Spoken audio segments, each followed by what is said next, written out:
Hey, I'm Rick Steves. I'm a travel writer, and I live here in Edmonds, about half an hour north of Seattle. I go to Trinity Lutheran Church. I've been going there ever since I was a college kid, and it's nice to be with you. It's good to have you with us, Rick Steves. And we do have some quick questions for you. So here goes.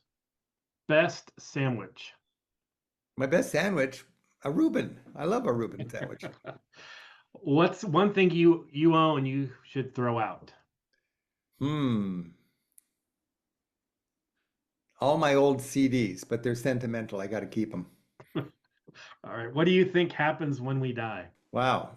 Well, I feel like we're freed from our physical body, and then we enter a realm which is kind of beyond faith. We get to see God face to face and learn more who he actually is.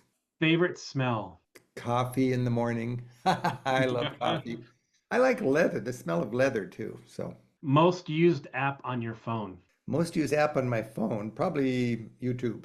Window or aisle? When I was younger, window, now aisle. Favorite breakfast? Two eggs, any style. I just love a good American breakfast. After I go to Europe, I love European breakfasts, but I come home and it's just two eggs over medium, hash browns crispy, English muffin, some bacon, Hmm. orange juice and coffee. It's kind of like Americana. Welcome back home Yeah. to your culture. Favorite ELCA bishop? My favorite ELCA bishop is my girlfriend, Shelley Bryan Wee. She's the bishop here in the Northwest Washington Synod. Very good. And favorite hymn? Well, I like, A Mighty Fortress because I got Lutheranism in my blood. Hmm. And I also like On Eagle's Wings. And at church, I play the congas. So I like anything with a beat because the music minister gives me the little nod and I run over and I whack away on the congas. So I think there should be a little more conga beat in our services. Great. Okay. So now some more longer questions and responses. If you could take Martin Luther out for dinner anywhere in the world, where would you go? Well, my first thought would be to take Martin.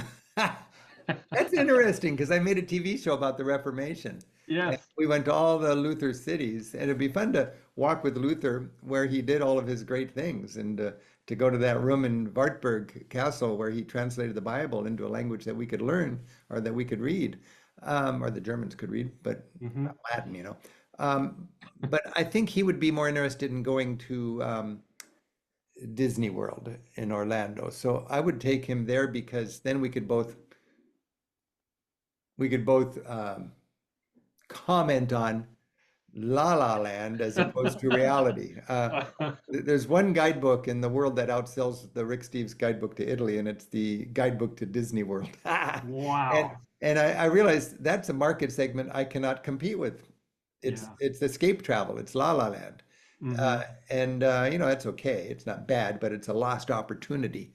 But I like reality travel. But I would Hmm. go to Disneyland and be surrounded by all of that escapism, and then I would talk to him about the value of reality travel. Because Martin Luther probably, I don't know if he would have known this or not, but 900 years before Martin Luther, Mohammed said, "Don't tell me how educated you are, tell me how much you've traveled."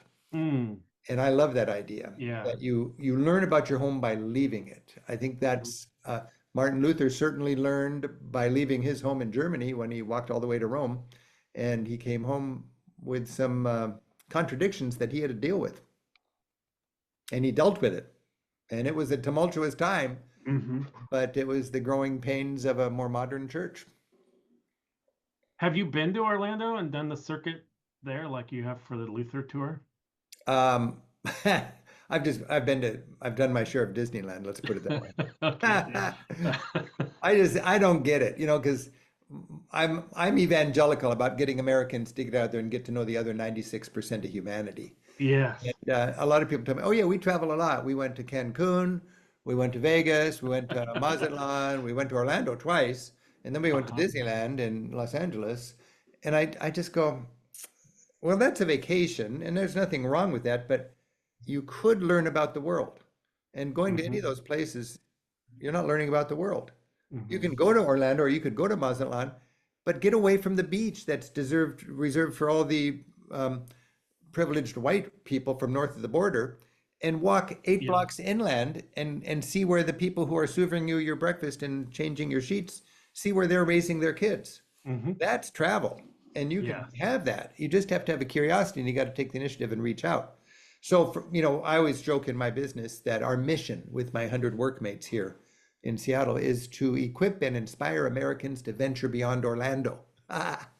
And it's just try Portugal. It's not going to bite you. Uh-huh. And if you don't like it, you go back to Disneyland. But at least try it, and Yeah. you'll learn the world is not a scary place. You'll learn you don't need walls. You'll learn the Hmm. best thing for our country and the best thing for the world is to build bridges. Yes.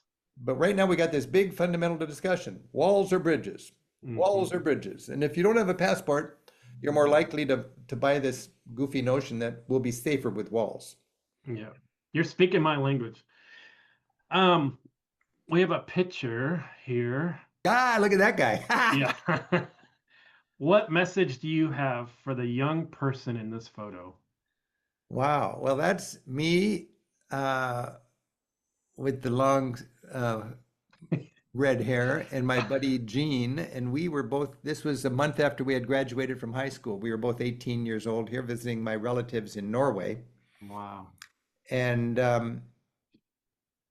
that was that was 4 years after I made my first trip to Europe. And I was with Torrin Barrett.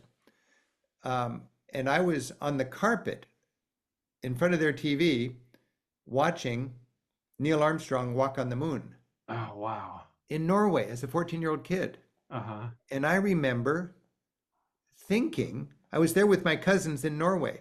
And I remember thinking my friends back home were all waving American flags, going, USA, USA.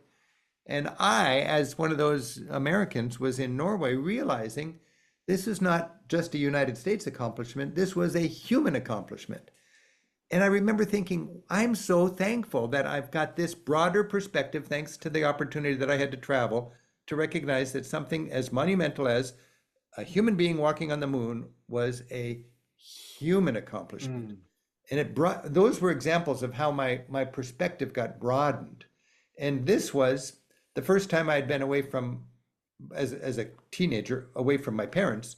And Gene and I were doing Europe on $2 a day, basically, sleeping Mm. sleeping on trains and sleeping Man, out. that's And so and cool. and that bag that Jean's got is filled with food that my Norwegian uncle and aunt gave us, so we'd have a little food to get us on the road as we head south. They just took us to the train station here.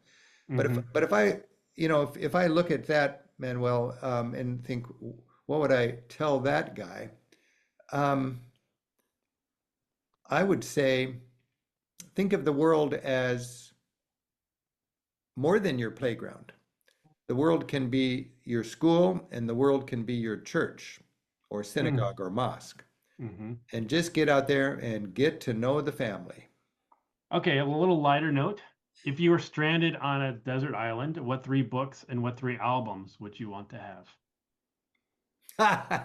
Well, that's a horrible question to ask me because I don't read very much. I've written 60 or 70 books, but mostly what I read is people's journals and have? Uh-huh. my scribbly notes from travels. But of course, if I was stranded on an island, you'd have a copy of the Bible. Hmm. I would have a book. I'm sure there's one out there called How to Survive on a Desert Island. And if that didn't work, I'd find a book that says How to Build a Raft from Scratch. That's And as great. as far as far as albums go, you got to remember I went out of circulation when it comes to music a long time ago. My Uh, favorite um, inspiring musicians are, if they're still alive, they're older than I am. They're hmm. probably 80. But I love, there's an album by Harry Nielsen called Hmm. Nielsen Schmielsen. Hmm. That's a good one. Jackson Brown was an inspiration for me. He wrote he did an album. He wrote it's like a book, Lives in the Balance. Uh, Yes. and then I was very inspired by how groundbreaking the Beatles were. And the Beatles' White Album Yes. just turned the world upside down musically. So those would Mhm. be three. But that's a tough question. What three books and what three albums would I have? Mhm. I'd probably rather have a piano so I could make my own music.